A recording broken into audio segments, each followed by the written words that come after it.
વહાલા ભાઈઓ અને બહેનો, આપ સૌને પ્રભુ ઈશુના નામે પ્રેમી સલામ. આજે આપણે બાઇબલના એક સુંદર વચન વિશે વાત કરીશું, જે રોમનો 15:13 લખાયેલું છે. આ વચન માત્ર શબ્દો નથી, પણ આપણા જીવન માટે એક આશીર્વાદ અને માર્ગદર્શન છે.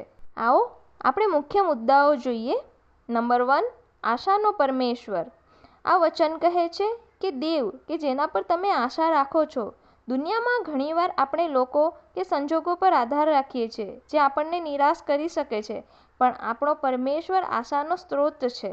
જ્યારે આપણને કોઈ રસ્તો દેખાતો નથી, ત્યારે તે આશાનું નવું કિરણ બતાવે છે.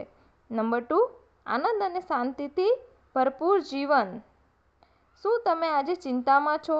આ વચન આપણને વચન આપે છે કે પરમેશ્વર આપણને પૂર્ણ આનંદ અને શાંતિથી ભરી દેશે. આ એવી શાંતિ છે જે દુનિયાવી સમજશક્તિથી પર છે. જ્યારે આપણે તેમના પર વિશ્વાસ કરીએ છીએ, ત્યારે આપણું હૃદય ભયને બદલે શાંતિથી ભરાઈ જાય છે. નંબર 3, પવિત્ર આત્માનું સામર્થ્ય.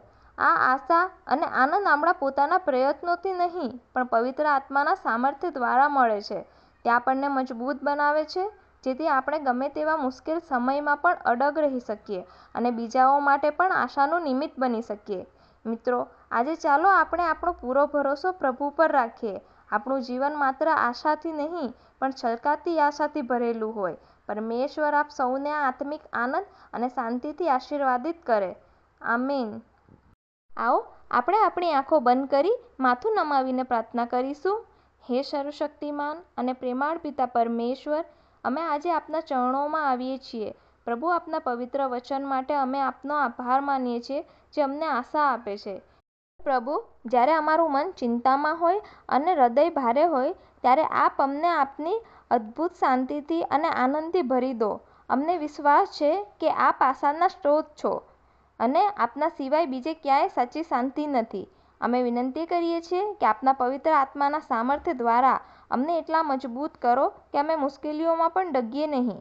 અમારા કુટુંબ પર, અમારા કામ પર અને અમારા વિચારો પર આપનો આશીર્વાદ વરસાવો. અમને માર્ગ બતાવો, જેથી અમે આપના પ્રેમમાં સ્થિર રહી શકીએ. અમારી આ પ્રાર્થના આપના પ્રિય પુત્ર પ્રભુ ઈસુ ખ્રિસ્તના નામે સ્વીકારો. આમેન.